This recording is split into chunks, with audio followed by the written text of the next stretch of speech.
Messi. What a week for football. Manchester United pulled off what might just be the greatest comeback in Europa League history, smashing Lyon and storming into the knockouts like a team possessed. But while United rise, one of their ex-stars, Mason Greenwood, is back in the headlines, and not for goals. Word is, senior Marseille players don't want to play with him. Some even stormed into the sporting director's office demanding he be dropped. Real Madrid? A mess. Reports say the players have turned on Carlo Ancelotti after their Champions League exit. And now, the Spanish Cup final might be his last game in charge. Virgil van Dijk just became Europe's highest paid defender.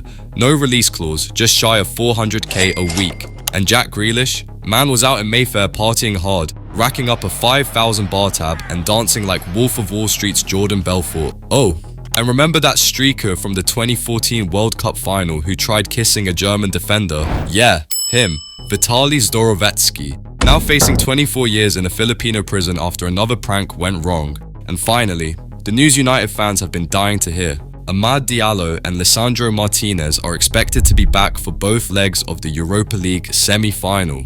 May 1st, away in Spain versus Athletic Club. May 8th, the return leg under the lights at Old Trafford. Two massive reinforcements coming in just when United need them most. Amad, who's been battling injuries all season, hasn't had a proper run in the squad, but every time he's touched the ball, he's looked like that guy. Explosive, creative, fearless, exactly the kind of spark you need in Europe.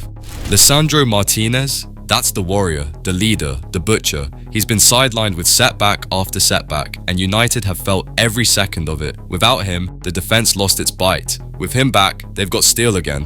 For months, Amorim's been walking a tightrope, trying to keep the squad standing with duct tape and vibes. But now he's got soldiers returning for battle. Let's be honest, forget about the league. It's dust. No one cares about 6th place when there's a European trophy on the line. Europa League is the mission.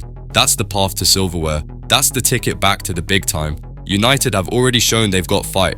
Now, it's time to finish the job. Rumours started circulating that Adrien Rabiot and Pierre-Emile Højbjerg don't want to play with Mason Greenwood. They reportedly went straight to the sporting director's office asking for Greenwood to be dropped from the squad. Greenwood, for context, is a former Man United player and now Marseille's top scorer this season. He's got 17 goals and 4 assists. Like him or not, he's been delivering. But Marseille's sporting director, Mehdi Benatia, has shut it all down. He says it's false, made up nonsense, and even accused people inside the club of trying to stir up trouble. Benatia insists the squad is focused on the Champions League push and there's no division in the dressing room.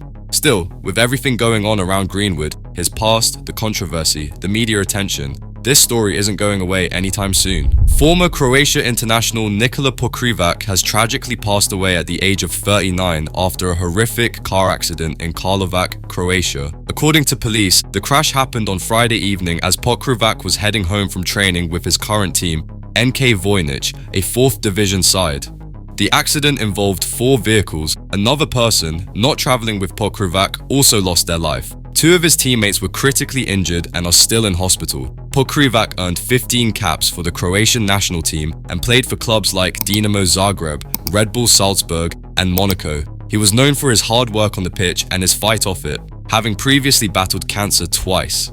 The Croatian Football Federation released a statement saying, "It is impossible to find words of comfort in such a shocking and unimaginably sad moment. A tragic loss for Croatian football. Rest in peace, Nikola Pokrivac." Manchester United are officially the last unbeaten team standing in European competition, and they're doing it in style. After pulling off one of their most dramatic comebacks ever to knock out Lyon in the quarterfinals, United are now firing on all cylinders. Goals are flying in, confidence is sky high, and fans are starting to believe this could be a special run.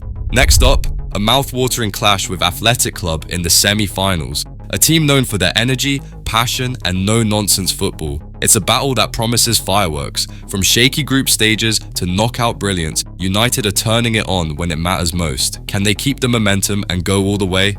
One thing's for sure, this tie is going to be box office. Heartbreaking news from the football world. Former Manchester United Academy player Joe Thompson has passed away at the age of 36 after a long, brave battle with cancer. Thompson was diagnosed with stage 4 lymphoma last year, his 3rd fight with the disease. He first beat Hodgkin lymphoma in 2013, then again in 2017. Against all odds, he returned to football both times before retiring in 2019 to focus on his health and family. Joe wasn't just a footballer, he was a fighter, an inspiration, a man who faced every setback with courage and never lost hope.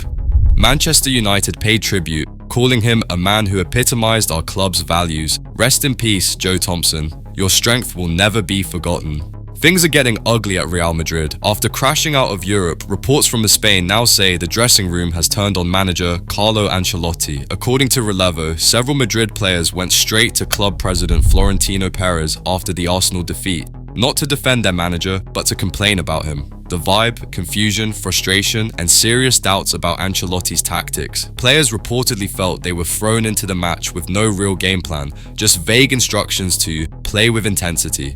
And now, trust in Ancelotti is said to be at an all-time low since his return in 2021. His future hanging by a thread.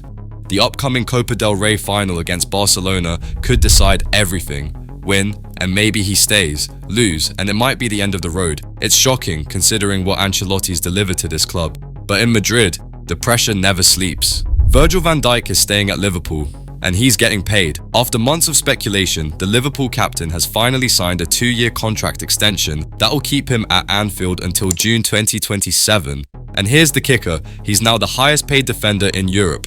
Yup, the Dutch giant is set to earn just under $400,000 a week. No pay cut, no discounts, just serious money. That's even more than Mo Salah's current wages, and Van Dijk is set to turn 36 by the time the deal expires. Liverpool clearly still believe he's worth every penny, even as he enters the final stretch of his career. No release clause either, they're locking him in. So while other clubs are scrambling for centre-backs, the Reds have doubled down on their rock at the back, and he's laughing all the way to the bank. Remember that guy who ran onto the pitch during the 2014 World Cup final? Tried to kiss a German defender mid-game? Yeah, that guy, Vitaly Dorofeyev, a Russian prankster turned streamer, and now possibly a prison inmate. The 33-year-old internet troublemaker is in serious trouble after pulling another prank, this time in the Philippines. On April 2nd, he was arrested at Bonifacio Global City after allegedly harassing people and security guards during a live stream. Not funny anymore. He's now facing up to 24 years behind bars in a Filipino prison, and was even presented to the media after his arrest. Not exactly the kind of live stream he was hoping for. YouTuber Atozi covered the whole thing and made it clear, this isn't some joke gone wrong. It's real and it's ugly. From streaking on the world stage to possibly losing decades of freedom. Talk about a fall from viral fame. Jack Grealish is making headlines, but this time it's not for his football skills, it's for his wild night out in London. After Manchester City's win over Crystal Palace, the 29-year-old headed straight to the capital and racked up a hefty £50 bar bill at a fancy club in Mayfair. According to The Sun, Grealish led his friends in a dance at 1 AM, being cheered on by partygoers at the swanky Bagatelle venue. In footage that's gone viral, the England international is seen jumping up from a table, arms stretched out in what looks like a scene straight out of The Wolf of Wall Street. Think DiCaprio's iconic Jordan Belfort moment. Grealish was apparently the life of the party, soaking up all the attention at the glam spot. But here's the twist. If it were Marcus Rashford, you can bet the English media would be all over him for this. Grealish, though, seems to get a free pass. Must be nice when you're living the high life. That's all for the week. Have a great week ahead.